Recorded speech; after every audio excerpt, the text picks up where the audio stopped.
Romp here, giving another The Smackdown Talk, Romp here with The Smackdown Talk recap of SmackDown from Friday, July 16th. It was a pretty great Money in the Bank Go Home edition. Open up on Fox. The crowd's back. They have a nice new intro welcoming the crowd's back. It's pretty great. Music hits. WWE Chairman and CEO Vince McMahon comes to the stage. He says, "Where the hell have you been?" And then he leaves. It's pretty epic. It was pretty epic. The first match was a banger. It was the Usos and WWE Universal Champion Roman Reigns versus Edge and SmackDown Tag Team Champions Rey Mysterio and Dominic Mysterio. I personally hate the Mysterios now and just want to see them go away. I hope the Usos beat them on Sunday in their tag team title match, and yeah. So they have a pretty banger of a match. It's great. Everyone gets good pops when they come out with the live crowd because the live crowd is back. Even the boos for Roman Reigns and the Usos. The Usos don't even seem to get an entrance either. It's pretty weird. But either way, in the end, Roman Reigns and the Usos win.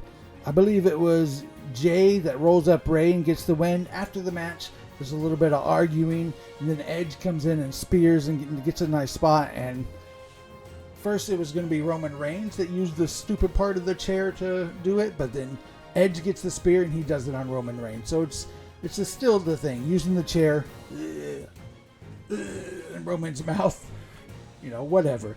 It actually made me excited for the match, for both matches actually. I want to see the Usos defeat the Mysterios so bad, and then Roman versus Edge should be a good match. If Edge wins, though, I don't know how I feel about that.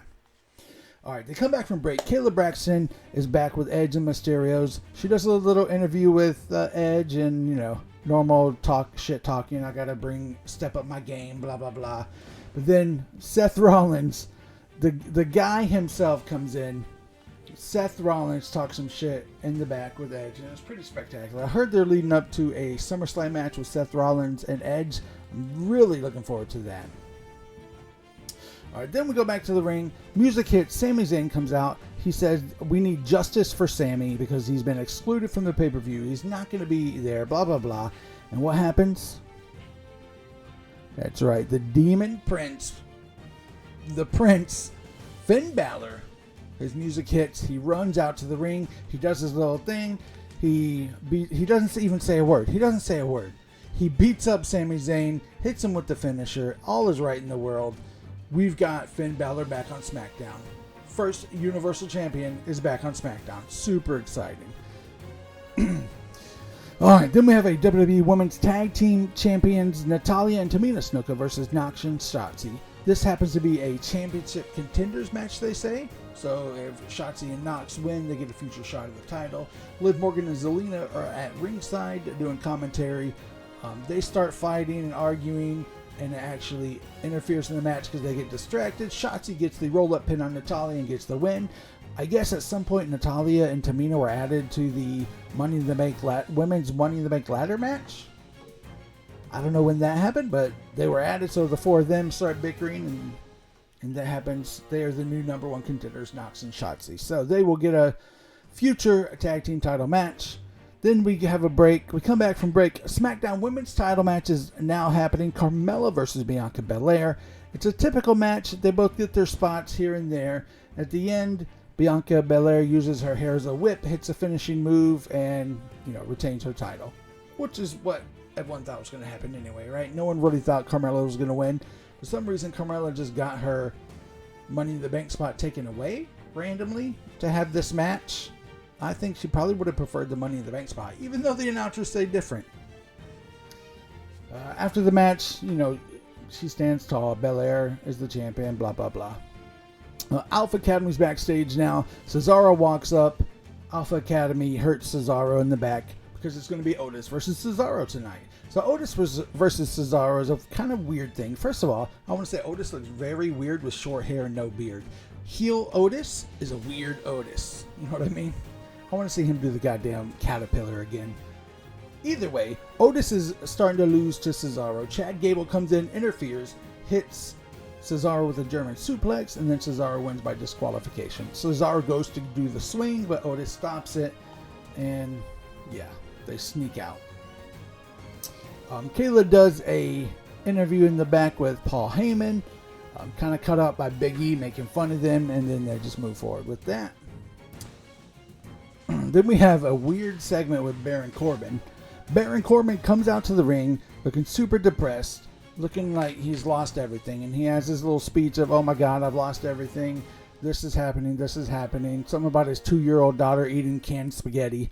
He basically asked the WWE Universe to give him $100,000 to go to a website, and I forgot what the website was, but if you go to the website, it's just basically the picture of the crowdfunding, CorbinFundMe.com or whatever it is. So it's kind of fucking weird. Either way, Owens comes out, they go face to face. Baron Corbin's like, I know that you don't really use your money properly, so you can do, and before he even like finishes his speech, he gets stunned by Owen. So typical Kevin Owens / Stone Cold move, where he's just like, fuck you, moving on. Then we go to the main event, Big E versus Owens versus Nakamura versus Rollins. It's a pretty spot fest, bodies are everywhere. At the end of the match, you get a curb stomp from Rollins to Big E on a ladder, and he pins him for the win. There was also a nice spot from Owens during the match, where he did an elbow drop from the top of the ladder onto Nakamura. That was pretty fun. Through the announce table, through the announce table. Whew, it was a pretty good match. After the match, Rollins stands tall. Really, frankly, if any of the people from SmackDown win the Money in the Bank, I'll be a happy guy. If someone from Raw wins it, it's like, meh. I do not want to see Drew McIntyre with the Money in the Bank title, Money in the Bank championship. Either way, it was a pretty good SmackDown. Money in the Bank will be on Sunday. If you guys want to watch Money in the Bank with me, we will be watching it live in my Discord. I will be doing commentary live at twitch.tv/SnordRom.